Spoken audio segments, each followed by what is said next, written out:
अस्सलामु अलैकुम वरहमतुल्लाहि वबरकातुहू। अल्लाहुम्मा सल्लि अला सय्यिदना मुहम्मदिन व अला आले सय्यिदना मुहम्मदिन व अस्हाबे सय्यिदना मुहम्मदिन बिआदति कुल्ली ज़िक्रिही अल्फ़ अल्फ़ मर्रा।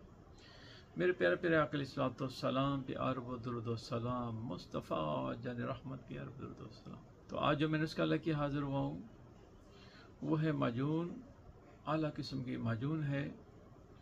ये इसाब के लिए भी बेहतरीन है और कुव्वत बा के लिए भी बेहतरीन है।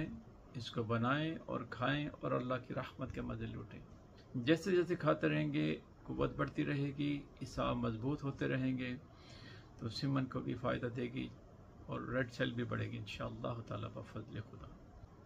तो नोट फरमा लें, अकर करहा ले लें 10 ग्राम, जंजबील ले लें 10 ग्राम, खुलंजा ले लें 10 ग्राम, दारचीनी ले लें 10 ग्राम, बधाड़ी कंद ले लें 10 ग्राम, मगज़ बनौला ले लें 10 ग्राम, तुख्मे भिंडी ले लें 10 ग्राम, लसूड़ियाँ ले लें 10 ग्राम, ज़ाफ़रान ले लें 10 ग्राम, मूसली शिकाकल ले लें 10 ग्राम, मूसली सुंबल ले लें 10 ग्राम और शहद ले लें 1 किलो। तो ये सब चीज़ें सफ़ूफ़ बना लें। सफ़ूफ़ बनाने के बाद कपड़ छान कर लें अच्छे तरीके से, जो उसमें से फुजला निकले, छिलके निकलें, उसको ज़ाइल कर दें और उसके बाद बारीक बारीक जो है वो ज़ाफ़रान कैंची के साथ काट के तो इसमें मिक्स कर दें।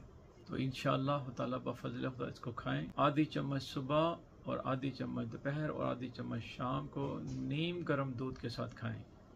तो चंद दिन खाएंगे तो इंशाअल्लाह बेहतरीन रिज़ल्ट पैदा होगा। चेहरे पे सुर्खी आएगी, रेड सेल बढ़ेंगे और पट्ठों में ताकत आएगी और ताकत मर्दाना भी बढ़ेगी। इसको खाएं और बनाएं और अल्लाह की रहमत के मज़े लुटें। जब अल्लाह आपको शिफा अता फरमाए तो मेरे नबी की सल्लल्लाहु पे दुरूद सलाम के तोहफे भेजें और शुक्राने के नफल अदा करें, क्योंकि शिफा मिन जानिब खुदा है। अस्सलामु अलैकुम व रहमतुल्लाहि व बरकातुहू।